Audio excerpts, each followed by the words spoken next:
Welcome, fellow bookworms, to Tibra's Den. My name is Whitney, and we just finished reading V.C. Andrews' My Sweet Audrina.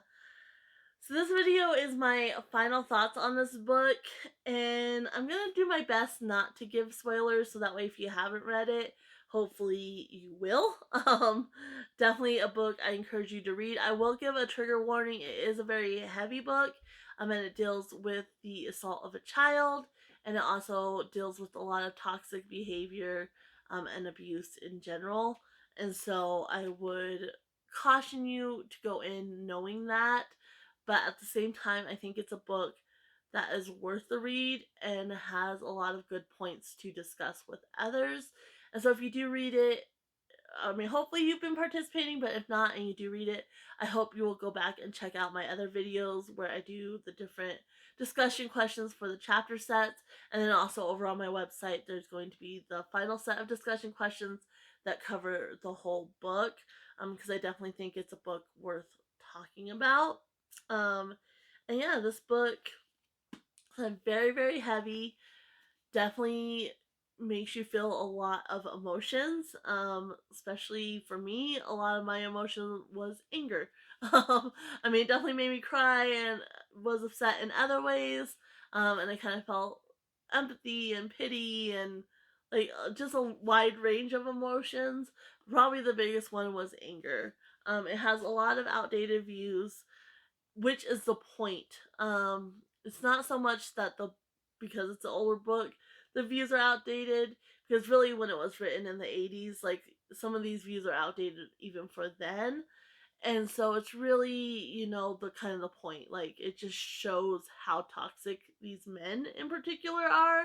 But even the women, like some of basically it follows Audrina from the time she thinks she's 7 into her 20s.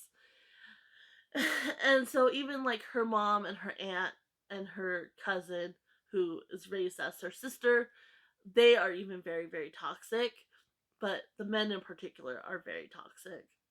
And so it just kind of goes through her life. And in the beginning, it's kind of confusing, but there is a reason for that. So, like, if you're reading it and you're confused and you're like, what the heck's going on? Just keep reading because you're kind of going along, you're like in the same mental state as Audrina is, and then as she's kind of, getting her memories back and, kind of doing better and better, you're getting more information and it's less confusing. So there is a reason why it's so confusing in the beginning of the book. But yeah, it was really, really well written, even though it's very heavy, and I wouldn't say it's necessarily a read that's just for entertainment. It's a thought-provoking read, and it's definitely a book that's gonna stay with me, which I like books like that. Like, yes, I want books that are just entertaining and fun, like the Dresden Files that we are currently reading. They're entertaining and fun, and just kind of take you along in the journey, um, but without that heaviness to it. But this one, like I said, it is heavy and it is thought provoking, but I think that's a good thing.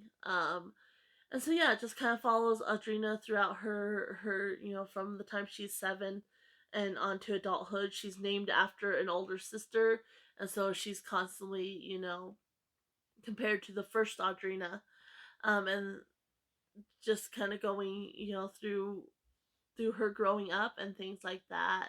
Like I said, there is a lot of outdated views. Her father, in particular, is kind of narcissistic, in the fact that he'll be amazingly cruel one minute and then flip and be really charming the next minute. He kind of likes to throw himself a pity party and make things all about himself. And then we see that later on with Audrina's husband as well, that he very much plays the victim and kind of justifies the things he does, which is not okay. And actually, of the two men, I actually despise Audrina's husband more than I do her father. So, but yeah, it's kind of a heartbreaking story. The things that Audrina goes through, and then how toxic her family is as well.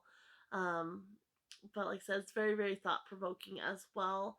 There is one line I want to share, which is the my favorite line from the whole book. I kind of written down a couple others. This one was towards the end of the book. It's on page 492, which is chapter 26, Papa's story. And so it's at the end of the book. And I think this is really relevant in today's society. So even though these views are outdated, a lot of these are things that women still deal with today. Like we are still having to fight these views even in today's society. And so basically, let me see here. Oh, that's the wrong. I was on 392. It's like, why can't I find it? Because I'm on the wrong page. So this line, and I think this is very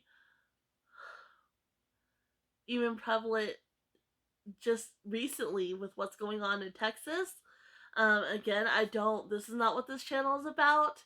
Like, yes, I want to bring up these important topics and how the books relate to these things and how we can use these books as a discussion point for real life events. But it says, how could any man know what it felt like to be a woman or a girl used and defiled? Um, and so yeah, that ended up being my favorite line because it was so relevant to even today's society, and that was Audrina speaking. And so yeah, I think this.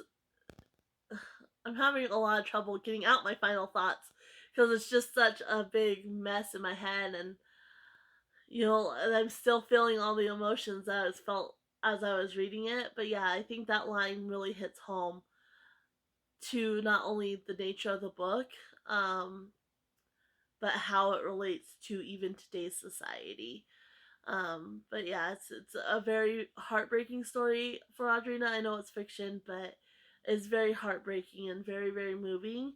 And there's actually a sequel. So V.C. Andrews wrote this book, and she actually died in 1986. And so all the books since then have actually been done by a ghostwriter, Andrew Niederman, and he did do a sequel to this book called White Fern, and I'm really excited to actually pick that one up as well. I'm glad I read this one. I really wanted to read one that was actually by V.C. Andrews and not her ghostwriter, and I had no clue about that at all. And so yeah, while I was looking up stuff, I learned about that. But yeah, this one was actually written by V.C. Andrews, and then like I said, um, a ghostwriter has been kind of writing under her name ever since. But I definitely think White Fern is one I'm gonna pick up, and see how her story continues to play out, because like I said, I definitely connected to this character and felt a range of emotions regarding how she was treated, and about some of the other characters in the house, but particularly her story was very touching and very moving and kind of horrific and heartbreaking as well. So I hope if it's not too triggering for you, you will pick up this book and you will discuss it with others. Share my videos and maybe use those with a group of your friends to talk about this book, because I definitely think this is a book that needs to be talked about. It has, even though it's fiction, it has very good points that are relevant to what women face even today. So hopefully you will pick it up and you will read it. If you've already read it, let me know your thoughts down below. Let me know who you hate more, Damien or Arden, because like I said, I'm definitely leaning more towards Arden. Um, and yeah, it's just one of those books that you should read. Remember, our current book of the month, if I can find it here, is going to be The Ring by Danielle Steel. And so this is going to be our book of the month for October, and I hope you will join us as we read this one as well. I'm going to go ahead and leave you guys here. Happy reading, everyone. Bye.